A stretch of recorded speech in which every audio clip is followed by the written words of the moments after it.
I always asked my grandmother for the same bedtime story. About wild mountains, raging rivers, and two little girls who helped each other escape. She never used a book because she remembered everything. This story was my only image of Tajikistan. A homeland I've never seen with my own eyes. Tajikistan is an ex-Soviet country that borders Afghanistan and is 93% mountains. Barely anyone knows it, so I just call it one of the stands when people ask. Here, we are starting an 8-day road trip with my dad and his friends from Dushanbe, the capital, to Sunjin, a village high up in the mountains where my grandma was born. Sometimes I feel like I spent my entire life in a house with one locked room. And on this trip, I will finally open that door. But first, there's something you need to understand. My Bibi John, my grandmother, hasn't told stories in a very long time. She's forgotten names, faces, decades. So I find them in old photos of her. Because she wasn't always just my grandma. Her life was full to the brim with wonderful stories. And the faster she fades, the harder this place has become to ignore. She always dreamed of bringing me here. And I thought we'd had time. Long, long ago.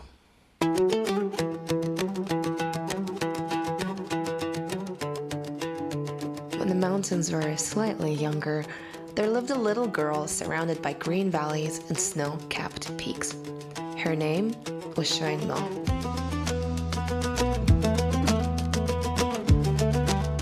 The Falcon. A fitting name, but you'll only get that later.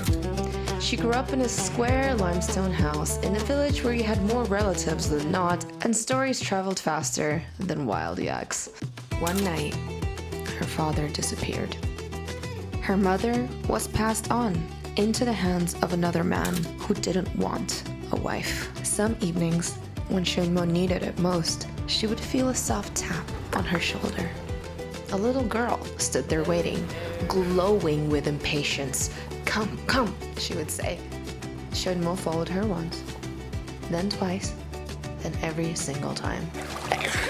Excuse me. I thought I would feel completely out of place, but it just feels right. The rivers here, they remind me of my grandma, and the energy and the wildness and the life that just beat inside of her. I miss her terribly. I'm not gonna lie. And I mean, I know like it's cheesy to say that I came here hoping to feel closer to her, but I actually feel like I do, especially because my dad's with me. And when we were in Dushanbe, even on the way here, he used to take the same road to go to the Pamir Mountains, to my grandma's birthplace. And he's remembering all these memories that he had with her and sharing them. Aw, and that's cute. Where were we? Ah, yes. She's gone. Again? Where did she disappear to? The village would be buzzing, but little Shoinmo always came back. Sometimes she was soaked from the river, and sometimes she had scratched knees and dirt under her nails, and sometimes she was laughing so hard she couldn't even explain why.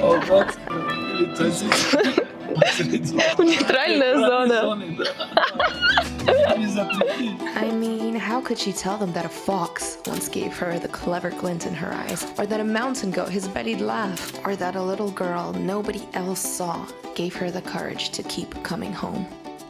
And so she swam in raging rivers, climbed rocks no child should climb, and ran where the mountains opened and the valley melted behind her.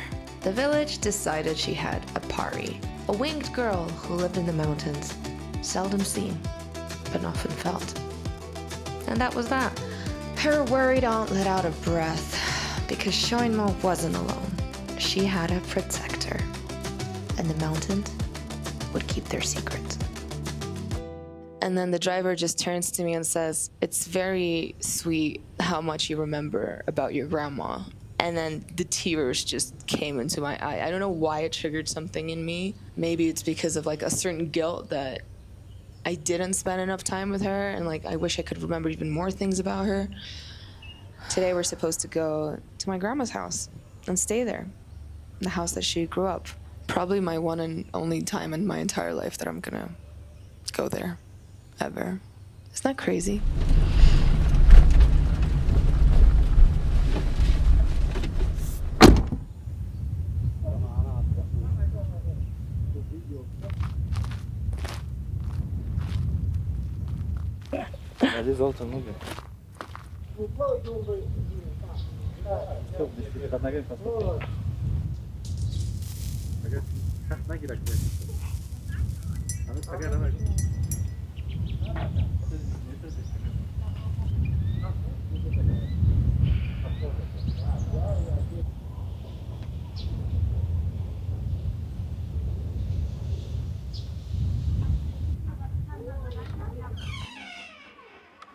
One night,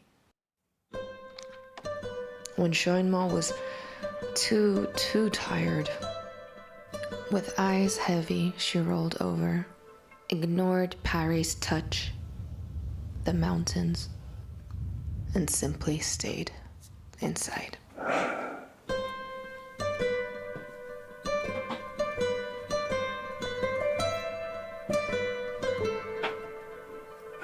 She never saw Pari again.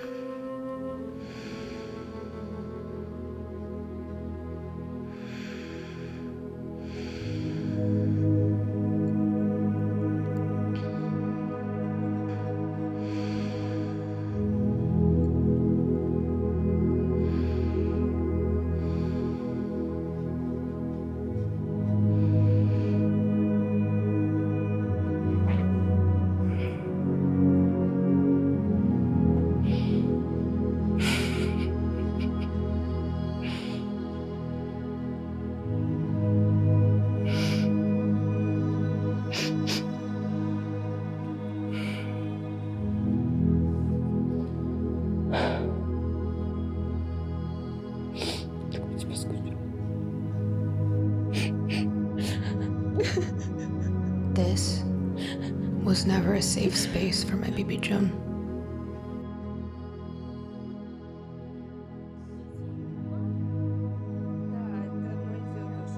And so her mother sent her away to an orphanage. But Shoinmo always came back to her family, her people. They knew her in ways I never will. And they watched her with eyes so much like my own.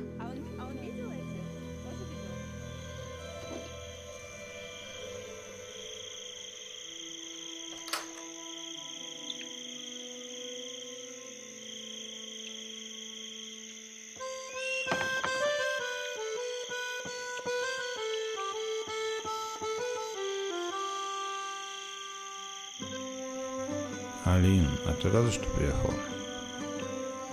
Да, пап. Я тоже.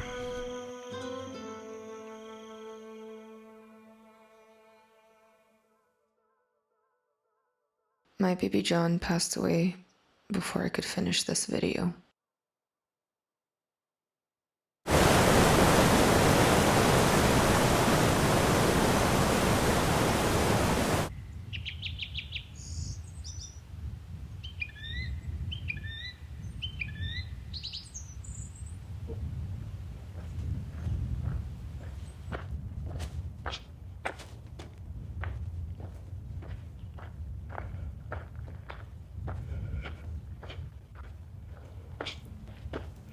For a long time, I couldn't touch this footage. Because it wasn't beautiful, it just hurt.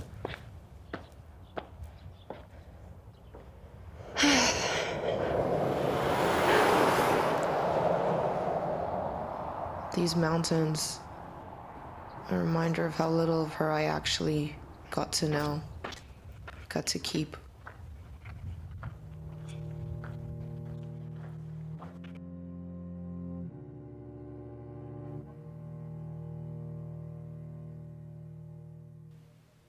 I guess her life didn't really end.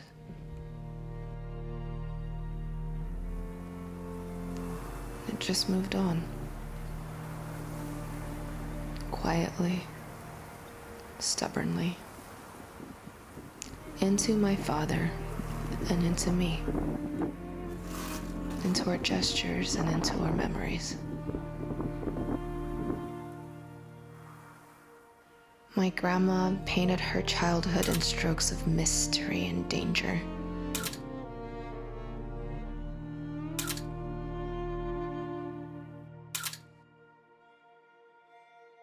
But Sunjin wasn't at all what I expected.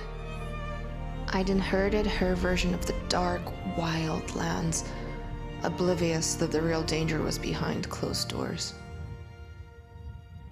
Surrounded by quiet pastures. With every new story I uncovered on this trip, her life got bigger. And so did my guilt. Like I'd only loved one chapter of her and left the rest untouched.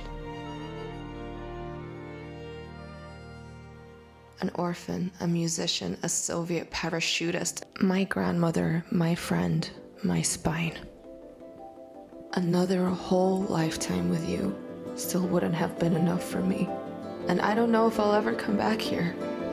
So I shoot.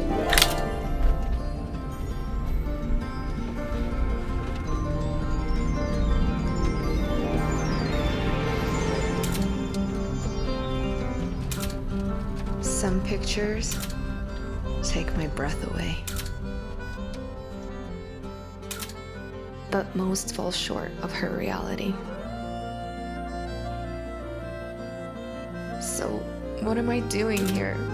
Trying to catch the tail end of a comet, like it hadn't already left a mark on me.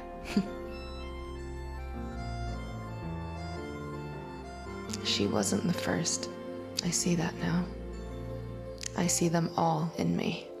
These women whose blood I carry, immovable as mountains, soft as snowfall. They passed down their power the only way they could. Quietly, stubbornly, a courage that no pain could ever break.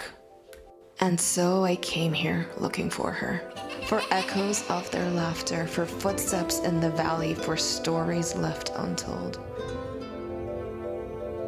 I came here chasing Pari, to take all of her courage, but found she'd left it buried, so deep inside my bones.